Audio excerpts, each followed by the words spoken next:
ഞങ്ങൾ മൂന്നുപേരും ഒരുമിച്ചുള്ളപ്പോൾ ഞങ്ങൾ മാക്സിമം ലേറ്റ് ആയിട്ടാണ് ഉറങ്ങുന്നത്. കാരണം നമ്മൾ എന്തെങ്കിലുമൊക്കെ ചെയ്തുകൊണ്ടിരിക്കും. രാത്രി ആയപ്പോഴത്തേക്ക് അനിയൻ പറഞ്ഞു നമുക്ക് മൂവി കാണാമെന്ന്. എന്തെങ്കിലും ആഗ്രഹമൊക്കെ പറഞ്ഞു കഴിഞ്ഞാൽ പിന്നെ സഹായിച്ചു കൊടുക്കണമെന്നാണല്ലോ. അപ്പോഴത്തേക്കും തന്നെ ഞാൻ മൂവി ഡൗൺലോഡ് ചെയ്യാൻ വേണ്ടിയിട്ട് ഒരു ഡിസ്ക്ലെയിമർ, നിങ്ങൾ ഏതെങ്കിലും മൂവി ടെലിഗ്രാം വഴി അപ്ലോഡ് ചെയ്യുന്നുണ്ടെങ്കിൽ അതിന് താഴെ കൊടുത്തിരിക്കുന്ന കാര്യങ്ങൾ കൂടെ വായിക്കാൻ ശ്രദ്ധിക്കുക.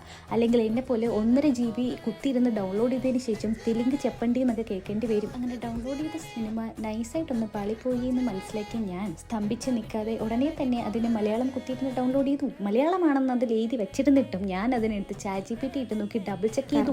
ഒരബദ്ധം പിന്നെ പറ്റാൻ പാടില്ല. ഈ സിനിമ കാണുമ്പോൾ എന്തെങ്കിലുമൊക്കെ കഴിക്കണമെന്നുള്ളത് ഒരു നിർബന്ധമാണല്ലോ. അപ്പോഴത്തേക്ക് എൻ്റെ അനിയൻ ഈവനിങ് ഞങ്ങൾ കുറച്ച് കടിയൊക്കെ വാങ്ങിച്ചിട്ടുണ്ടായിരുന്നു ചായയുടെ കൂടെ കുടിക്കാൻ വേണ്ടിയിട്ട്. പക്ഷെ നമ്മൾ ചായയുടെ കൂടെ കുടിച്ചില്ല. നമുക്ക് സിനിമ കാണുമ്പോൾ അത് കഴിക്കാമെന്ന് പറഞ്ഞാൽ അവ അതും എടുത്തുകൊണ്ട് വന്നു. ഞാൻ വലിയ സോസ് ഫാനേ അല്ല, പക്ഷെ എൻ്റെ അനിയത്തെ സ്നാക്ക് എടുത്ത് മുക്കിയ സമയത്ത് അതിൽ ഫുൾ സോസ് ആയിപ്പോയി. അത് കഴിക്കുമ്പോൾ ഒരു വൃത്തികെട്ട എക്സ്പ്രഷനാണ് നിങ്ങൾ ആ കണ്ടത്. മൂവി കഴിഞ്ഞപ്പോഴത്തേക്ക് ഞങ്ങൾക്ക് വേറെ പരിപാടിയൊന്നും ഇല്ലാത്തതുകൊണ്ട് ഞങ്ങൾ മൂന്നുപേരും കൂടെ കിടന്നു ഉറങ്ങി. അപ്പോൾ ഓക്കെ, ബൈ.